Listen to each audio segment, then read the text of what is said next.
Dasar-dasar pendidikan menurut Ki Hajar Dewantara ada 6, yaitu menuntun, kodrat anak, berpihak pada anak, bukan tabula rasa, budi pekerti, dan petani kehidupan.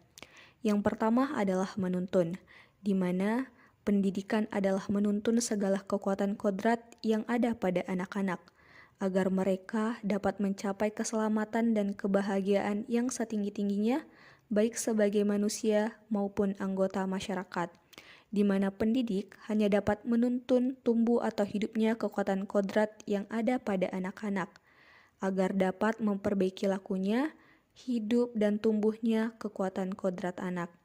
Andai kata anak tidak baik dasarnya, tentu anak tersebut perlu mendapatkan tuntunan agar semakin baik budi pekertinya. Anak yang dasar jiwanya tidak baik dan juga tidak mendapat tuntunan pendidikan tentu akan mudah menjadi orang jahat. Anak yang sudah baik dasarnya juga masih memerlukan tuntunan. Oleh karena itu, peran guru sangat penting untuk menjadi sebagai penuntun. Adapun ada semboyan Ki Hajar Dewantara yaitu Ing Ngarso Sungtolodo, Ing Madyo Mangunkarso, dan Tuturi Handayani. Adapun dasar pendidikan yang kedua adalah kodrat anak. Yang pertama adalah merdeka, di mana manusia merdeka adalah manusia yang hidup lahir atau batin tidak tergantung kepada orang lain, akan tetapi bersandar atas kekuatan sendiri. Maksud pengajaran dan pendidikan yang berguna untuk peri kehidupan bersama ialah memerdekakan manusia sebagai bahan dari persatuan rakyat. Kodrat anak yang kedua adalah bermain. Bermain adalah salah satu kodrat anak. Permainan anak dapat menjadi bagian pembelajaran di sekolah.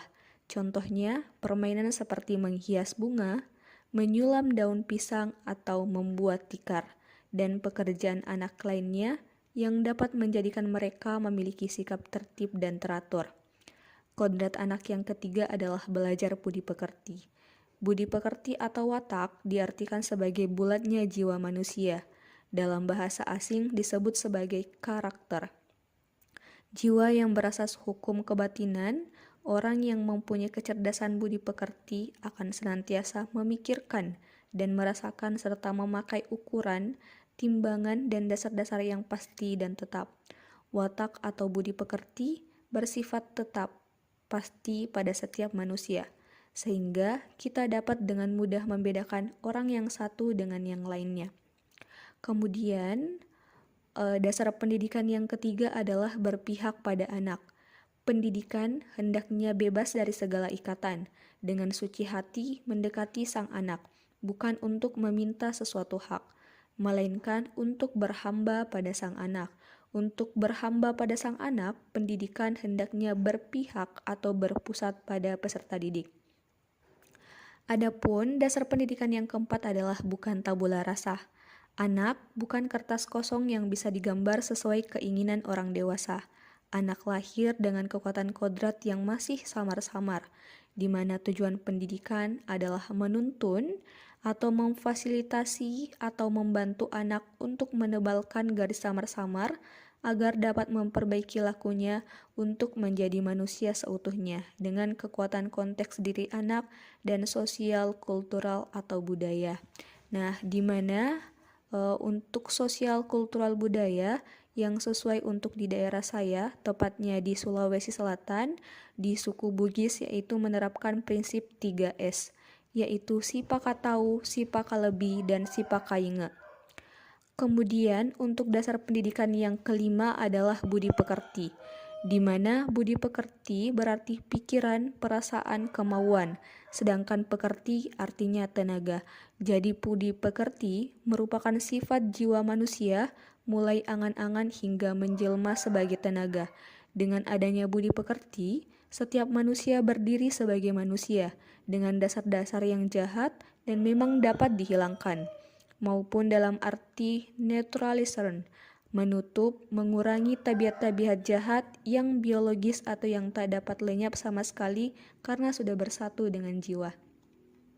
Adapun dasar pendidikan yang terakhir adalah petani kehidupan. Pada hakikatnya, seorang petani sama kewajibannya dengan seorang pendidik. Contohnya dalam menanam padi. Petani hanya dapat menuntun tumbuhnya padi.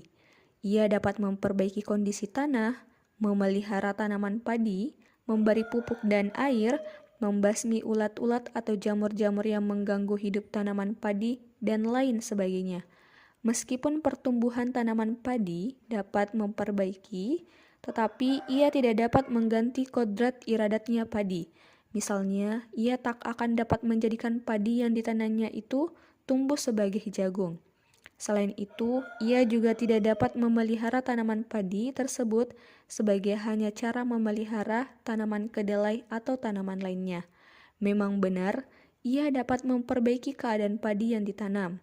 Bahkan, ia dapat juga menghasilkan tanaman padi itu lebih besar daripada tanaman yang tidak dipelihara. Tetapi, mengganti kodrat padi itu tetap mustahil. Demikianlah pendidikan itu. Walaupun hanya dapat menuntun, akan tetapi faedahnya bagi hidup tumbuhnya anak-anak sangatlah besar.